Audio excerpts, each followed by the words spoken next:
Mi nombre es Iván Montoya Vivanco, soy profesor de la Facultad de Derecho de la PUC y esto es Enlace Derecho.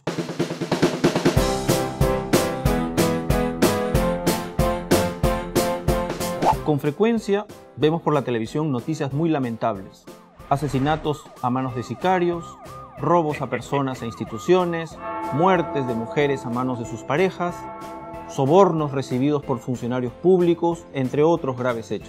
Pues bien, la sociedad peruana, al igual que muchas otras sociedades, consideran este tipo de conductas como muy perjudiciales para la convivencia social, es decir, comportamientos que afectan el ordenamiento básico de la convivencia pacífica y tranquila en una sociedad como la nuestra. Para evitar este tipo de comportamientos, la sociedad acude a diversas instancias sociales: la familia, la escuela, la universidad o la iglesia. Pero la sociedad, a través del Estado, también dispone de otro mecanismo más formal y más drástico para evitar ese tipo de comportamientos. Se trata del derecho penal. Esto es, del conjunto de normas, de prohibiciones y mandatos que, frente a su incumplimiento, están amenazados con una consecuencia drástica. Se trata de la pena de privación de la libertad. Así, por ejemplo, cuando se incumple la prohibición de matar o la prohibición de robar, la norma amenaza con una pena privativa de libertad muy grave. A este concepto de derecho penal se le denomina derecho penal en sentido objetivo. Pero a la potestad que se le ha reconocido al Estado para prohibir o exigir conductas, así como para calificarlas como delitos o imponerles penas, se le denomina derecho penal subjetivo. Es en este sentido donde debemos de tener mucho cuidado, dado que el Estado puede sentirse tentado a crear muchos más delitos o aumentar mucho más gravemente las penas, sin límite alguno. Es decir, podemos llegar a situaciones tales donde cualquier comportamiento que realizamos o dejemos de realizar pueda considerarse delito y estar amenazado con una pena de prisión. Es por esta situación que nuestra Constitución reconoce explícita o implícitamente una serie de principios y derechos que limitan la potestad punitiva del Estado.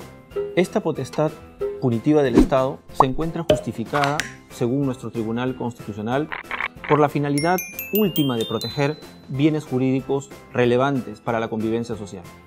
Y esta protección se puede realizar a través de fines preventivos, esto es, el mensaje a la generalidad de los ciudadanos para que eviten esos comportamientos dañosos para bienes jurídicos, y con relación al concreto infractor y condenado para que no vuelva a reincidir en un comportamiento dañoso en la sociedad.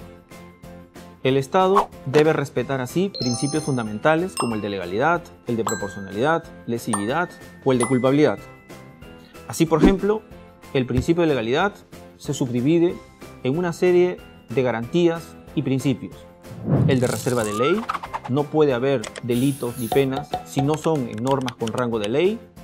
El de taxatividad, que le exige al legislador describir las conductas prohibidas de manera meridianamente clara y precisa.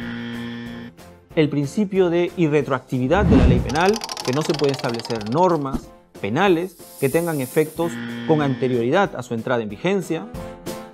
O el principio de prohibición de analogía y prohibición de interpretación arbitraria de la ley penal, que le exige al juez no realizar interpretaciones descabelladas o arbitrarias.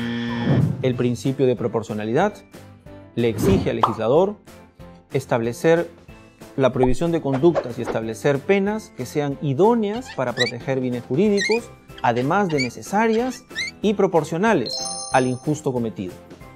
O el principio de lesividad, que exige al operador judicial que para imponer penas o establecer sanciones solo lo puede hacer si la conducta realizada por el sujeto implica la lesión o puesta en peligro de bienes jurídicos. Y finalmente el principio de culpabilidad, que le plantea al operador judicial tres exigencias.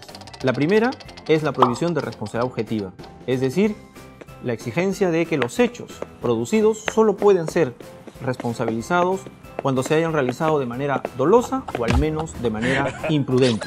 Es decir, no son posibles de atribuir hechos realizados de manera extraordinaria. La segunda, la exigencia de reprochabilidad, es decir, no se puede imponer una pena a una persona que no puede tener capacidad de comprender el carácter dañoso de su acto o que no puede autodeterminarse de acuerdo a esa comprensión. Y finalmente, la exigencia de responsabilidad por el hecho y por el hecho propio. Por el hecho implica que no se le puede hacer responsable a una persona por su simple pensamiento y tampoco se le puede hacer responsable por su conducta previa, por su personalidad, por su condición social o por su condición económica.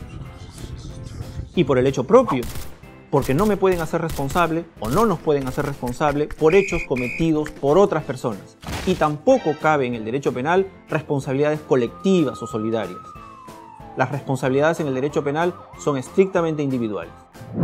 Todo lo que hemos mencionado hasta este punto con relación al derecho penal, referido a los fines que justifican la intervención punitiva del Estado y a los principios que limitan esta potestad, son trasladables y aplicables al derecho administrativo sancionador. El derecho administrativo sancionador es expresión de la misma potestad punitiva del Estado, y los principios como de legalidad, proporcionalidad, lesividad y culpabilidad también le son trasladables y aplicables, pero con las matizaciones que la naturaleza misma de las infracciones administrativas lo amerita. En conclusión, en un Estado social y democrático de derecho como el nuestro, la potestad de crear delitos, así como de imponer las sanciones, solo puede estar justificada si, a la par de perseguir la protección de bienes jurídicos que son importantes para la convivencia social, se tienen los límites necesarios acordes con los principios y derechos que protegen las libertades de todos los ciudadanos. Ahora ya sabes qué es el derecho penal y por qué es importante. Esto fue Enlace Derecho. Hasta la próxima.